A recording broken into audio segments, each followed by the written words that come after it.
listening to Tough Tiger Talk Flash Report.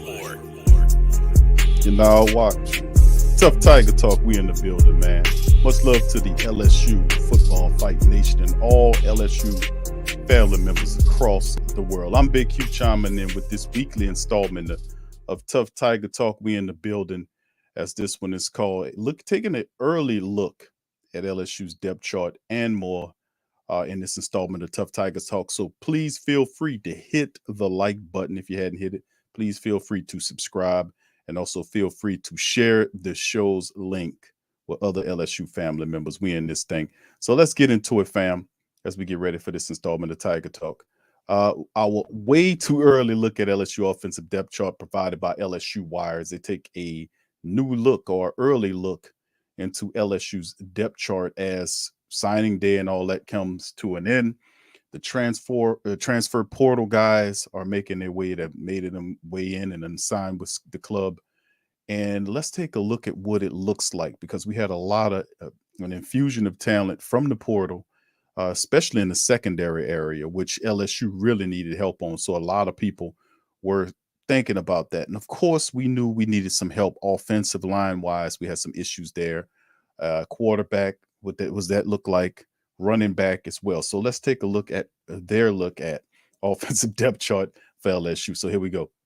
And of course, this is about, like I said, by LSU Wires, Patrick Kahn on the situation. So if you dim on down and if you take a look at everything that is happening with Coach Kelly coming on, and of course the team then bringing back Brad Davis as on the line for the offensive line coach position. You had Mike Denbrock, who comes in as the OC, and of course others that are involved that will be on this team to help the LSU move forward. The quarterbacks, let's take a look at the players on the field. We talked a lot about the staff, and I really like Brian Kelly assembled his staff as real professional. But let's look at the players on the field. Quarterback position, as you know, Miles Brennan decided to come back, the senior here. He's a guy sitting there. And of course, you look at guys like Garrett Nussmeier, who had that red shirt. He's listed as a red shirt freshman. And the breakdown is, as it sits right now, senior quarterback at the top of the depth chart projects to be Brennan, but could it be somebody else? The book on Kelly is that he would typically go with the seasoned guy over the young gun. Now, Nussmeier showed that he has some skill, but he still need a little seasoning there until he can kind of ring him in a bit. Now, Nuss feels like a QB2. The wild card will be Walker Howard. How does he feel about him? Can he take either spot away from the guys who have been Baton Rouge longer? So that'll be interesting. Y'all give me your thoughts on who you think the quarterback should be. Are you guys really enthused by another year of Miles Brennan in the Brian Kelly system, or Walker Howard, Garrett Nussmeier? What do you get? Guys, think about the QB position, because that's really a big one for LSU if we're going to have success, when we have success in the SEC. The running back situation, well, John Emery Jr., who is coming back from last year, and of course he missed all that time last year, was ineligible. So getting Emery Jr. Back in his junior season really helps. Also, Noah Cain is there.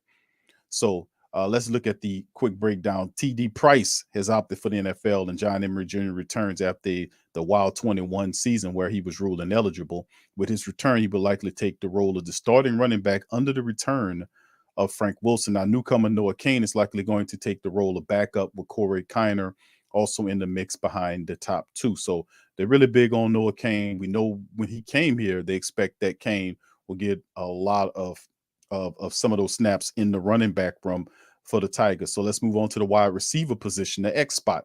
Kayshon Boute comes back again, junior season. This guy is going to be a star at the next level. We just continue to just churn out a factory of wide receivers, excellent wide receivers in the pros, and he'll be one when his time comes. He's at the top spot with Brian Thomas Jr. behind him for that in that X position. No position group is easier to project than the X wide receiver with the return of Kayshon Boute. He lit the SEC in college football on fire out of the gate last season, despite only playing half the games. Could you imagine? He led LSU in yards and touchdowns. This should be his best season yet. If he can stay healthy and vault himself in the top of the draft board for next year, he will do that, staying healthy. Now, the wide position for wide receivers for them. Malik Neighbors, the sophomore, and Jack Betch, who played Morley at the tight end, but they're seeing him move to the wide receiver and play more at the wide receiver position. But he's versatile when they need him to line up like that. I love that kid's talent. The next wide receiver could be a major factor at LSU is likely to be Malik Neighbors, who stepped up down the stretch after a loss of Boute. Neighbors and Betch are likely the best options in the slot. You also have Kyron Lacey, but he played sparingly inside with 80% of the snaps coming outside. But we do have versatility, so that's a positive. Who's the Z? Well, Jare Jenkins, who's the senior, of course. And, of course, Lacey, again, who's the junior. Now, Jare Jenkins returned to the Tigers after being a major part of the offense down the stretch. The former season, he finished behind Boute in yards and touchdown. He gives them the leadership on the outside. Newcomer Lacey can also get into the mix at receiver. This does even factor in some of the other younger receivers that will be in the rotation as well. So this is one of those situations that, you got a new incoming coach who's looking for impact players. So guys have an opportunity to sort of catch the coach's eye, per se. Tight ends, which is a position a lot of people at LSU knew we were having issues with. And, of course, how does it fill out? Now, the top spot is Cole Taylor right there, followed by Jack Mashburn, both the juniors. Now, LSU has an issue at the tight end position with the lack of playmakers.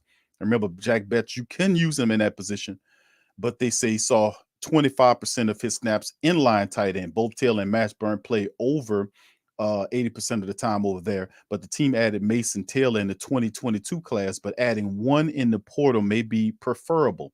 Now, Kelly loves to utilize the tight end in his offense, and Taylor and Mashburn don't seem to fit the mold, but perhaps that changes under Denbrock. And of course, there was a guy opts out from Notre Dame as a tight end from Coaches Kelly's squad in Notre Dame. Does he then come over here? Because there will be a spot for him, so we'll have to monitor that and watch that, because that could be something as well. Now, left tackle position, getting to that very important offensive line there. As you can see, they got at left tackle, the blindside tackle position, Miles Frazier at sophomore with Cam Wire at the senior. Last season, the Tigers went into the season with Cam Wire plugged into the starting left tackle spot.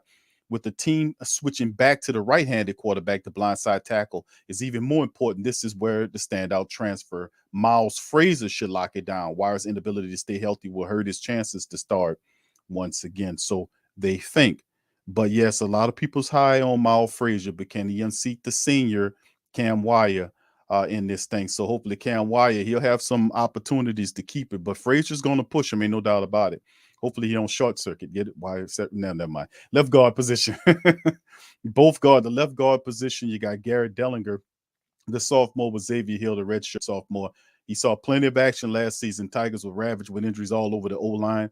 He played left tackle, left guard, and played tight end in blocking situations, sliding them inside to the guard. Will fill the void by Big Ed Ingram, who might be the way to go here, at least in the early going for Dellinger. So another idea there. And, of course, at the center position where you had Shanahan now for all of the season, now you get a new one. Marlon Martinez, the junior, is going to get an opportunity, and perhaps Charles Turner, the sophomore, is there as well. So Martinez played one snap at the center a season ago, but Shanahan took every snap at that position. With his graduation, the team has to fill that void as well. Now, Martinez played at the right guard in 21, but could slide over as the team looks for its best 5 linemen for the upcoming season. Then, of course, we go to the right guard position, which is going to be fun to watch. Anthony Bradford, the junior, and Emory Jones, the freshman, is there. Now, Bradford spent most of the playing time last year at the tackle position. With the additions of Frazier and Shorts, his next best spot is right guard. He played a total of 45 snaps at the position in relief of Hines. Given his size, Bradford should be a mauler at the spot. Can he hold off the recently signed Emory Jones? That's a question. That will be an interesting position battle in camp coming up. So the offensive line is definitely is something that Brian Kelly is going to keep an eye on, man.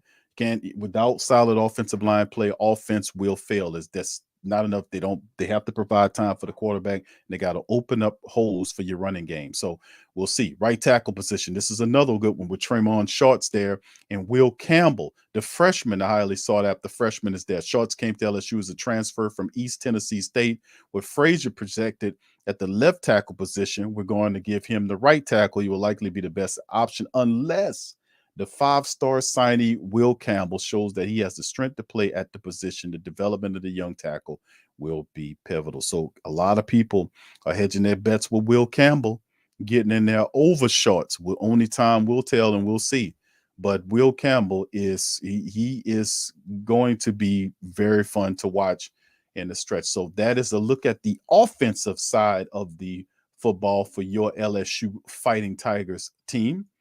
Now we'll get an opportunity to kind of bounce, flip, and move on to the defensive side of things. And that's why I was really excited when I started looking at some of these other players, the transfer guys, and all of the mix of talent that Coach Kelly is pulling together. Besides a really good staff, it's good to see how this to translate on the field in terms of the talent of the LSU team. Let's look at the defensive side of the LSU team for this upcoming year. Here it is, same as provided by the LSU Wire. Now, of course, the defensive side of it, change of defensive coordinator here is Matt House, who comes over from the Kansas City Chiefs to run the defense.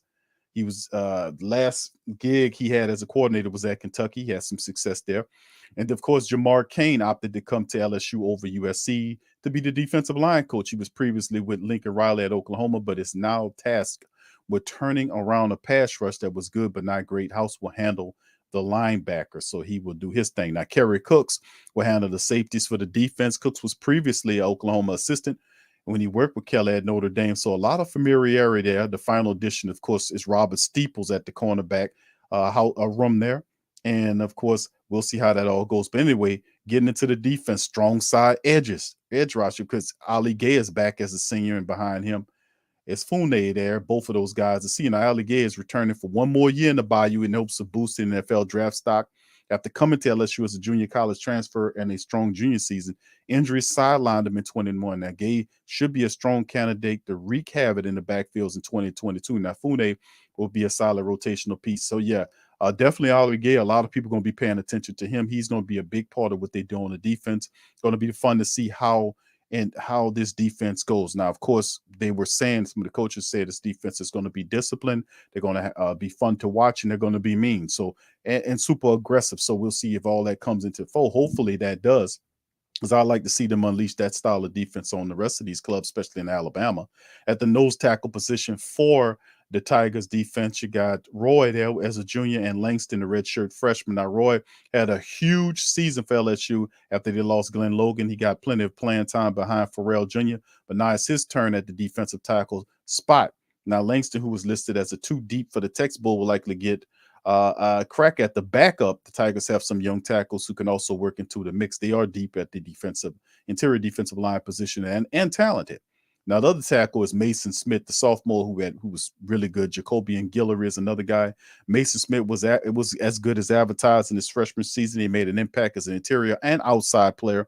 When he moved to the edge defender, he's likely slides back inside for Jamar Cain, where he and Jacobian Guillory look to be more disruptive. Now, Smith was named freshman All-American for his efforts last year, and we expecting a big year for the sophomore Mason Smith. Now, weak side edges, what it looked like. B.J. Ojulari, of course, the junior, and Wingo, the sophomore. Now, Ojulari was LSU's best pass rusher last season. He led the team in sacks and quarterback pressures.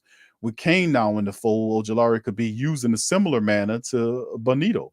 Now, Wingo comes over from Missouri and is listed as a defensive tackle. He's a guy who can play multiple spots in the defense. As we mentioned, there are a ton of guys that they have on LSU's defensive lineman room that can be edge guys, inside guys, very talented mix. Would be fun how they use these guys. Linebacker position, Mika Bakersfield, the senior, sits there. Fantastic linebacker. Of course, they bring over Wes Weeks, who comes over from Virginia. The new linebacker leader of the upcoming season is likely Bakersfield. While some speculation is around that he would move on, he opted to return for another year. Wes Weeks transferred from Virginia, and Greg Penn III are likely backups for the senior. Now, of the linebackers position, you look at is Mike Jones, the junior, and Harold Perkins, the sought-after freshman. Perkins is going to see some action, fam. So it might be to the detriment of Mike Jones, although we do understand that Coach Kane could possibly use these guys in several different ways. So we'll see exactly how it shapes out. This will be the biggest position battle for several reasons. They have it to replace Damone Clark, and Harold Perkins is a very talented linebacker. Can the former Clemson linebacker hold them off? One should expect a good rotation between the two once the season kicks off. It will be difficult to keep Perkins off the field, I'm telling you. And then, of course, we get to the secondary, which is probably the most intriguing position, defensively speaking, for the LSU football family, because we lost a lot of guys, through transfers. I'm not going to mention no names and all this kind of stuff, but transferring, and of course the NFL, we just kind of took apart there. But look at the guys that came through the portal to help the Tigers in the secondary. You look at Garner, the redshirt junior there, and of course McGee, another redshirt. He is a redshirt freshman. The cornerback overhaul begins with Garner and McGee. Now, McGee was recently highlighted as a guy who could replace Stingley Jr., but Garner is the veteran player. He joins the team from nearby Lafayette, where he played for the Raging Cajuns. But don't chew poo-poo Demarius McGee. Watch out for that kid. All right, let's move on to the other outside cornerback position. And of course, his Converse there, JB Converse, the senior, Radarius Jones, the junior. Another position battle that I would give the nod to the newcomer, and JB Converse. He was all Big 12 for the Oklahoma State Cowboys last year. He comes to his home state to finish out his career.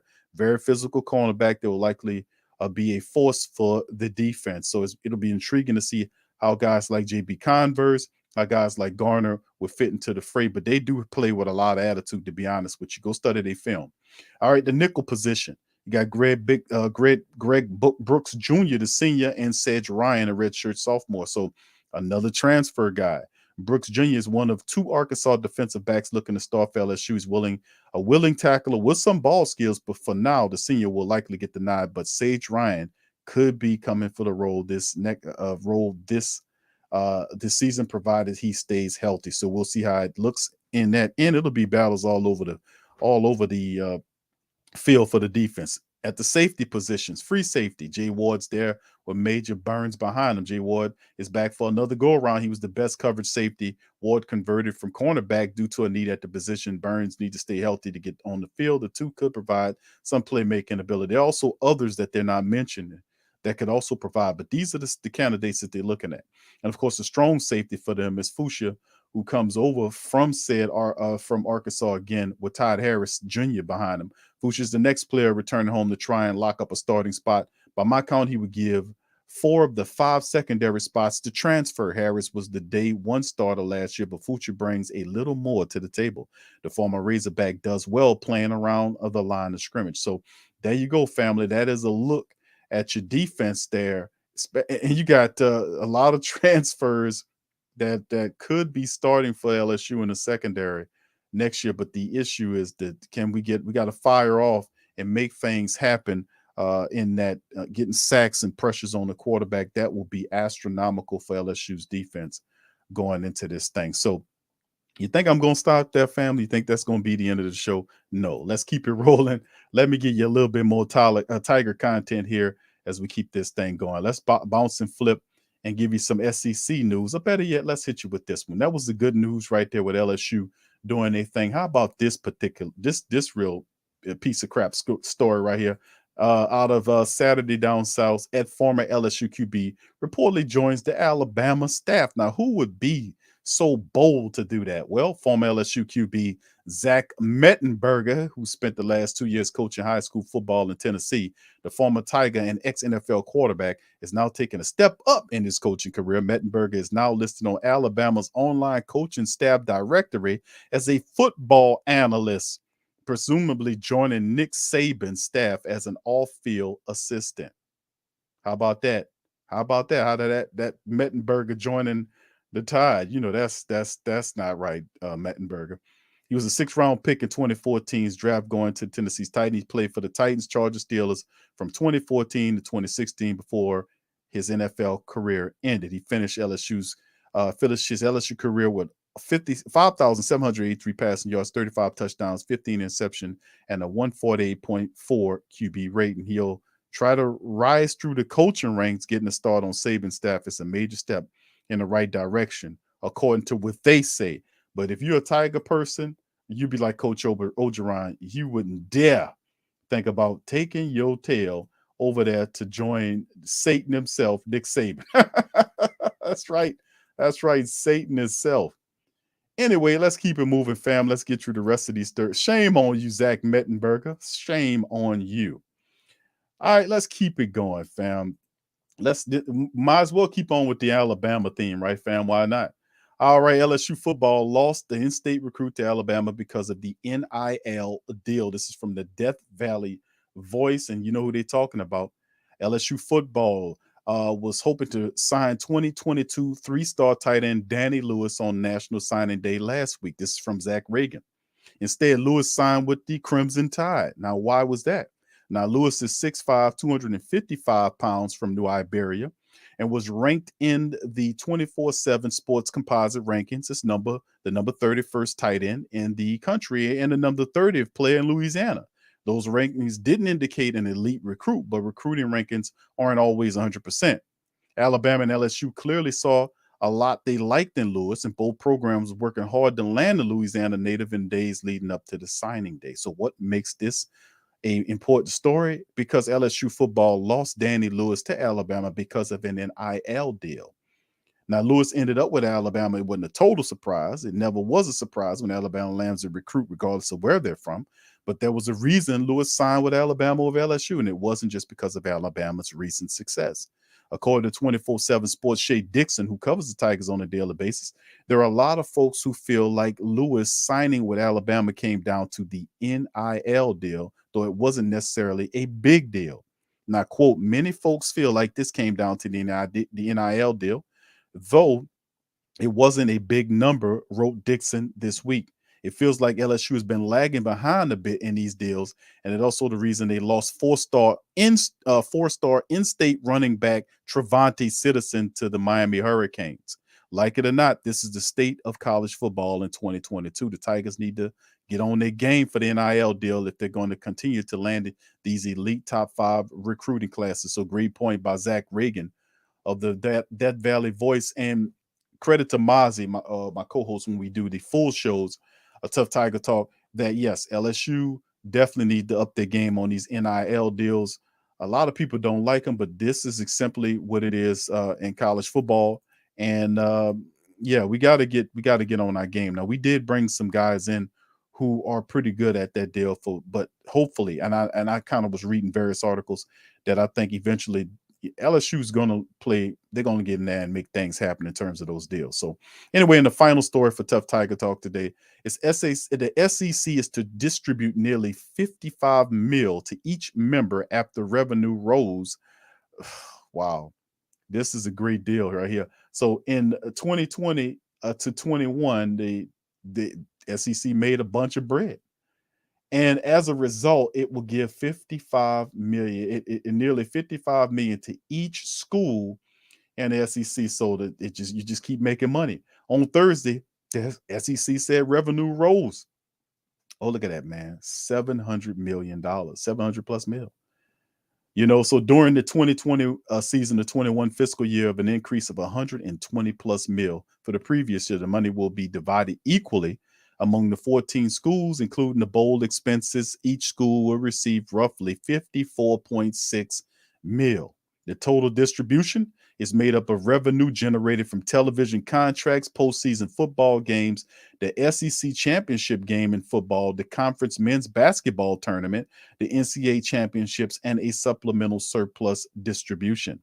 It does not include a one-time supplement of approximately 23 million given to each school in 21 to help offset the financial impact of C19. Now, you know, this is from the SEC Commissioner, Mr. Greg Sankey. He said the commitment of SEC's 14 universities to provide an impactful and lasting student-athlete experience is enhancing exponentially for the substantial revenue distributed through the Southeast Conference, which pretty much means, man, we banking over here. Come get all this good money.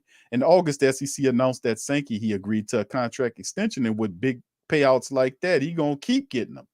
Now, the contract came on the heels of Sankey overseeing the future growth of the conference to 16 teams adding historical Big 12 powerhouse programs, Texas and Oklahoma, in the future. Now, for some information on that, Oklahoma and Texas plan to remain in their current conference through June the 30th of 2025. That's the intention. But it is possible that those schools could attempt to exit sooner. And how could they do that? Because they were talking about the Big 12 media rights deal that expires in 2025. Well, they can wait those several years, or they can make a little jump sooner or later. You know, it's a part of the buyout plan to buy those teams out. These teams are rolling in money. The SEC had a surplus there where they gave $55 million here to each program. So how about that for SEC schools, man? SEC's rolling in the national championship. We continue to do this thing. Georgia won it this year. Alabama's there. LSU will be up there sooner or later. And SEC is just what it is. Big. You got Texas and Oklahoma joining soon. The SEC is where it's at, bottom line. So that'll do it for this installment of Tough Tiger Talk. Listen, fam, please feel free to hit the like button. Subscribe to Tough Tiger Talk. We do these every week, man. We keep it real deal here on All Things LSU Talk, man. So please feel free to chime in, hit the comment section up, and tell me what y'all think about these depth charts and articles covered in today's stream. I'm Big Q. Appreciate y'all joining, and I'll holler at y'all later. Go Tigers! Subscribe to the Tough Tiger Talk channel and stay up to date for all things